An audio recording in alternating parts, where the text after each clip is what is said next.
Olá, hoje a gente vai fazer uma análise mais a fundo de um tema bem intenso: os procedimentos operacionais padrão em acompanhamentos e cercos policiais. E o nosso objetivo aqui hoje é tentar decifrar um pouco a complexidade dessas operações, sabe? Entender os fatores que podem decidir o sucesso ou o fracasso e as questões éticas de segurança que estão envolvidas nisso. Tudo olhando para esse material, claro. Vamos focar nessa interação tática, segurança e cumprimento da lei. Ok. Então, vamos lá. Operações de acompanhamento, de cerco.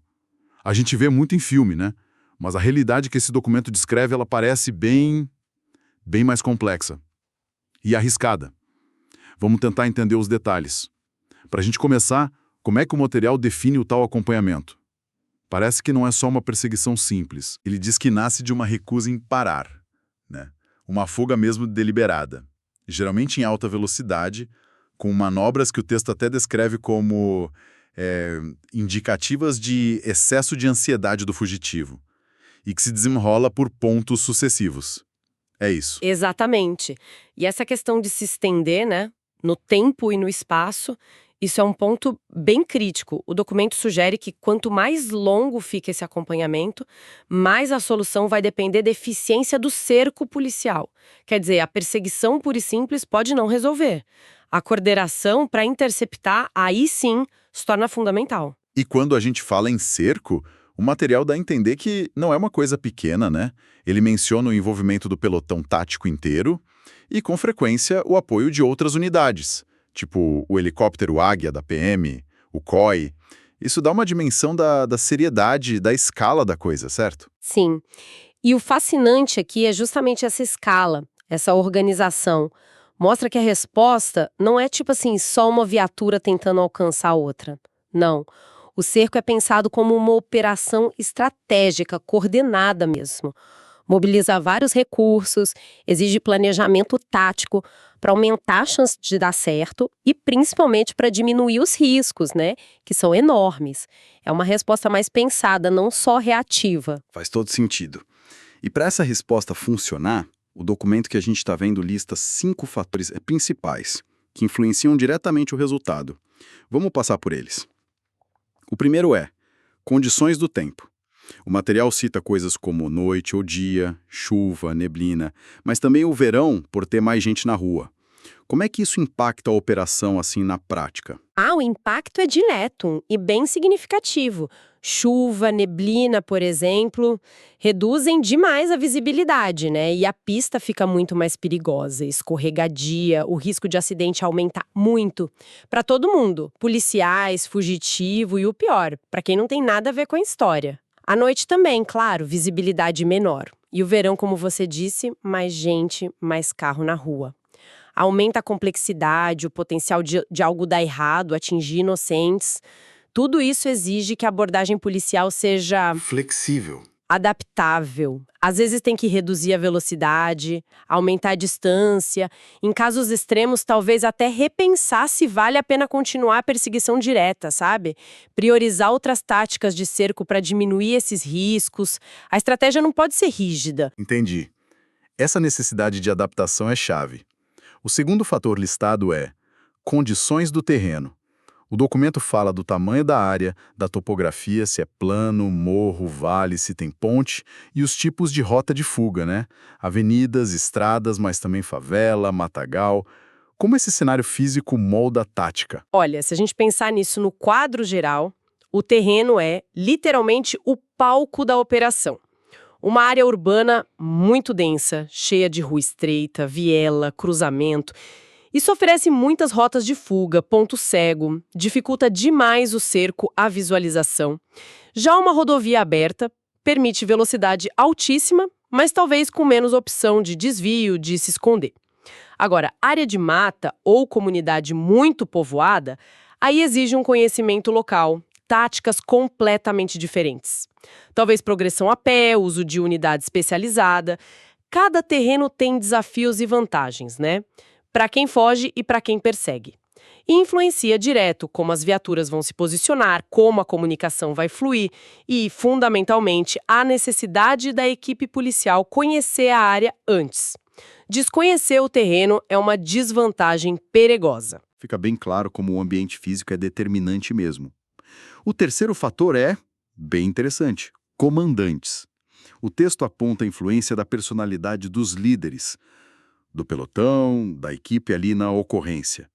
Se o comandante prefere trabalho em equipe ou agir mais sozinho, a capacidade de fazer cumprir as ordens, isso parece um ponto bem delicado, né? É absolutamente crítico. Pensa bem.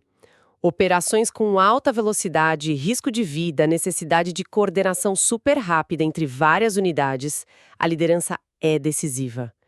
E num cerco, onde as decisões têm que ser instantâneas, coordenadas, sob uma pressão imensa, um comandante que hesita, ou que é impulsivo, ou que não passa confiança para a equipe, nossa, ele pode transformar uma operação planejada num caos fatal. A personalidade aqui não é sobre ser simpático, né? É sobre capacidade de comando mesmo. Comunicação clara, manter a disciplina tática sob estresse extremo, em segundos. A coesão da equipe, a execução correta do plano, tudo depende diretamente disso. E essa questão da liderança, ela se conecta bem com o quarto fator, método. O material que a gente tem aqui destaca a importância vital de ter planos estratégicos já prontos, sabe? Com linhas de ação definidas para cenários mais comuns. Dá até exemplos, tipo, como distribuir as equipes num cerco, os protocolos de comunicação pelo rádio. Pois é, e isso levanta uma questão importante, né?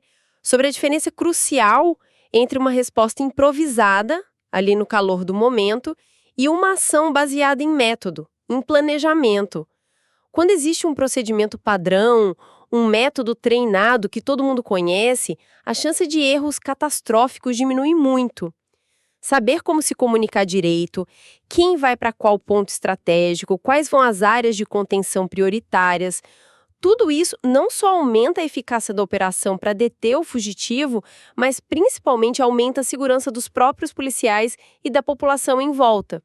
O método tenta trazer um pouco de ordem, de previsibilidade para o caos que é uma perseguição, né? Exato. E aí a gente chega no quinto e último fator, que o documento chama de lei moral.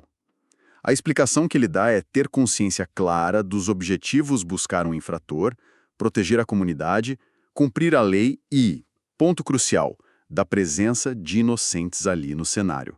Outros motoristas, pedestres, moradores ou até reféns. Essa é uma dimensão fundamental, assim, da responsabilidade policial nessas situações.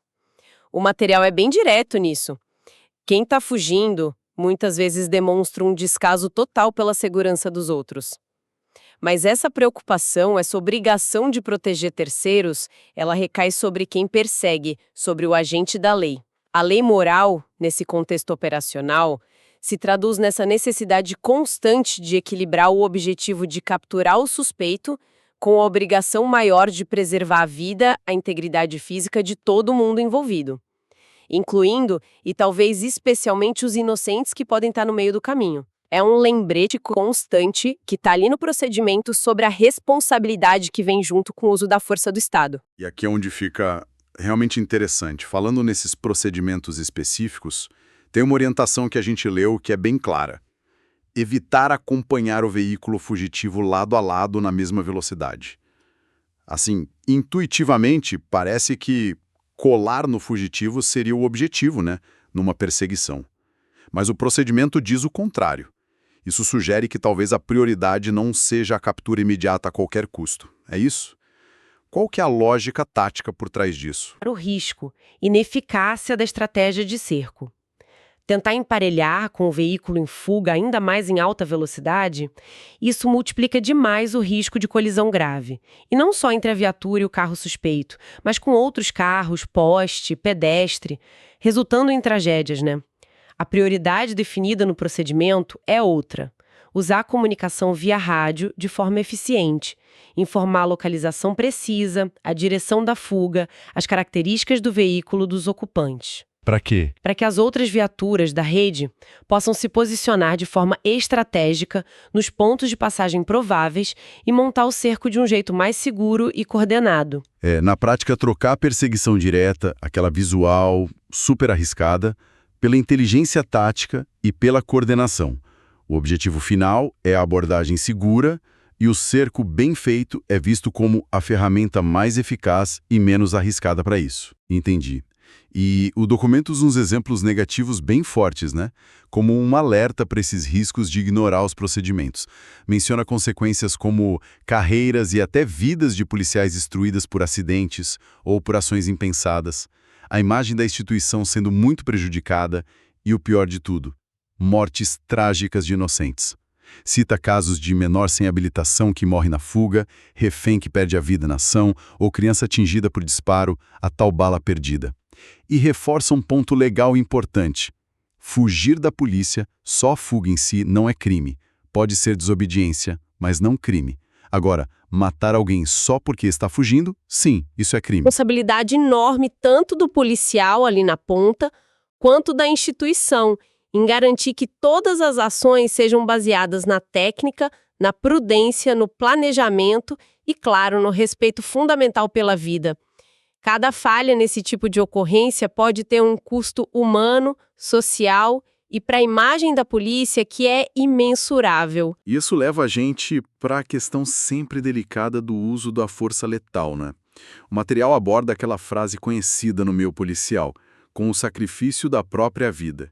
E faz uma ressalva importante. Não se deve atirar sem um motivo claro, justificado, mesmo que o policial se sinta em risco.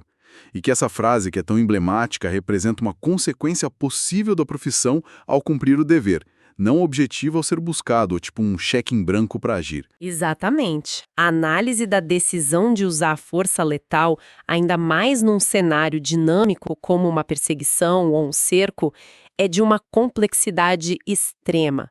O policial precisa avaliar em frações de segundo. Tem uma ameaça real, iminente à vida dele ou de terceiros? Existe uma linha de tiro segura? Qual a visibilidade do alvo?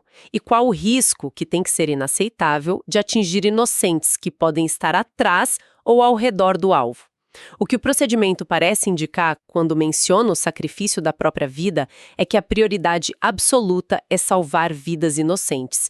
Isso pode significar que o policial precise se colocar em maior risco pessoal, ao não atirar, se um disparo seguro for impossível naquele momento. Ele não pode agir como agressor, atirando sem critério. A frase reflete essa dura realidade. Às vezes, proteger o inocente pode exigir que o policial assuma um risco maior para si mesmo. É uma consequência do dever, não uma meta. E isso está alinhado com o que o próprio texto chama de clamor institucional, sabe? Aquela missão declarada que permeia a corporação.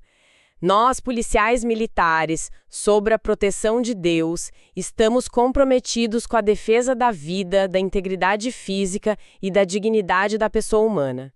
Essa declaração de propósito define o norte ético e operacional. É o compromisso maior que deve idealmente guiar todas as ações, mesmo as mais tensas e arriscadas como são os acompanhamentos e cercos. Representa a base do contrato social entre a polícia e a comunidade que ela serve e protege. Então, o que tudo isso significa no final das contas, se a gente fosse resumir as conclusões principais dessa análise do material? Fica bem claro que acompanhamentos e cercos policiais são, por natureza, operações de altíssimo risco. Não tem jeito. Elas exigem um planejamento tático rigoroso, uma coordenação quase perfeita entre as equipes, as viaturas, a lesão estrita aos procedimentos padrão que existem justamente para tentar diminuir esses riscos. E, talvez acima de tudo, uma bússola interna forte, guiada pela responsabilidade de proteger a vida.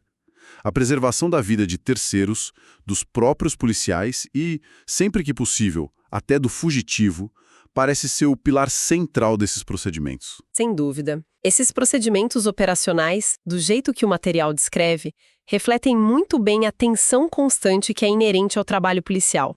De um lado, tem a necessidade de aplicar a lei, de responder uma infração, de conter uma ameaça real ou potencial. Do outro, a obrigação fundamental e inegociável de garantir a segurança, a vida e a dignidade humana, mesmo nos cenários mais caóticos, imprevisíveis, complexos e perigosos que a atividade policial pode apresentar.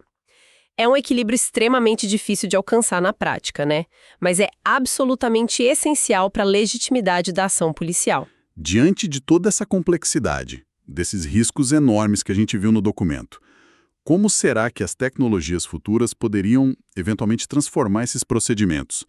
Estou pensando aqui em coisas como drones de vigilância mais autônomos, mais persistentes, sistemas de monitoramento de tráfego com inteligência artificial para prever rotas de fuga, talvez até tecnologias para desativar veículos remotamente, ou outras inovações que a gente nem imagina ainda. Será que essas ferramentas poderiam tornar essas operações de acompanhamento e cerco potencialmente mais seguras? Mais efetivas? E, quem sabe, talvez até reduzir a própria necessidade de ter perseguições em alta velocidade que colocam tantas vidas em risco nas nossas ruas. Fica aí uma questão para a gente pensar. Propaganda da Ofilizola. Comprar com eles é muito fácil, não importa onde você esteja. Dá para comprar de qualquer lugar, tranquilamente. Nós os levamos onde você estiver. Ou seja, o foco é total em facilitar sua vida, da compra até o recebimento. Resumindo, a Ofilizola aposta tudo na compra fácil e na entrega garantida como o grande diferencial deles nessa propaganda.